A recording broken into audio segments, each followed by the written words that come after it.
Sir 10th తర్వాత students చేసే biggest mistake ఏంటి? మన మీద వేరే వాళ్ళ ఇంపాక్ట్ ఎక్కువగా ఉంటుంది. మనకంటే ముందు ఎవరు ఏం చదివారో అది చూసి ఎంపీసీ చదివారు, ఎంపీసీ ఆర్ బైపీసీ చదివారు, లేదు మా స్కూల్లో టీచర్ ఇది చెప్పారు అని చెప్పేసి వేరే వాళ్ళు ఎవరో ఏదో చెప్పారని జాయిన్ అవుతారు, కానీ వాళ్ళకి అవగాహన ఉండకుండా జాయిన్ అవుతున్నారు. మాకేం కావాలి, నాకేమొచ్చు, ఆర్ మా పేరెంట్స్ చెప్పారు అని చెప్పి అవగాహన లేకుండా జాయిన్ అవుతారు. That is the biggest mistake.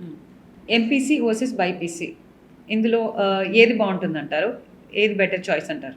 It's all depend on student choice అండి. స్టూడెంట్ మ్యాథ్స్ బాగా వస్తే ఎంపీసీ, లేదు సైన్స్ సైడ్ వెళ్దాం అనుకుంటుంటే సైన్స్. ఇవి ట్రెండింగ్ ప్రకారం వెళ్తుంటారు. యాక్చువల్గా ట్రెండింగ్ కాకుండా ఇంకా చాలా కోర్సెస్ ఉన్నాయి.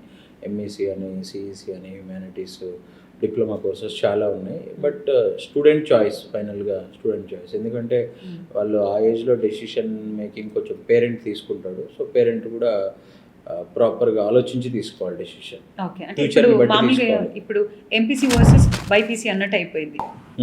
ఇలా ఎందుకైంది? ట్రూత్ ఏంటి అసలు? అలా తయారు చేశారు కదా, సొసైటీ అలా తయారు చేసింది.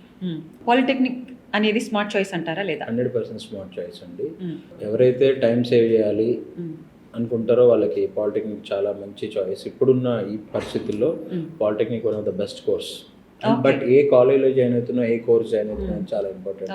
ఎక్కడ పడితే అక్కడ ఏదో నార్మల్ కాలేజ్లో జాయిన్ అయ్యి అక్కడ ఫ్యాకల్టీ లేక ఇబ్బంది పడుతుంది. కొంచెం మంచి ప్రాపర్ కాలేజ్లో జాయిన్ అయితే పాలిటెక్నిక్ మంచి ఆప్షన్. జేఈకి నీట్ వల్ల లేట్గా స్టార్ట్ చేస్తే ప్రాబ్లం ఉందంటారా? ఏం ప్రాబ్లం లేదండి. షార్ట్ టర్మ్లో తీసుకొని చదివి రాసి క్రాక్ చేసిన వాళ్ళు కూడా ఉన్నారు. అది స్టూడెంట్ డిసిప్లిన్గా, ఆయన ఫోకస్డ్గా, ఆయన గోలు ఏం కనుక క్రాక్ చేయడం అయితే ఖచ్చితంగా 6 months 3 monthsలో కూడా అచీవ్ చేసిన వాళ్ళు ఉన్నారు. సో దానికి 2 years లాంగ్ టర్మ్ ప్రిపేర్ అయిన వాళ్ళు, ఫెయిల్ అయిన వాళ్ళు ఉన్నారు. 3 months షార్ట్ టర్మ్లో కొట్టిన వాళ్ళు కూడా ఉన్నారు.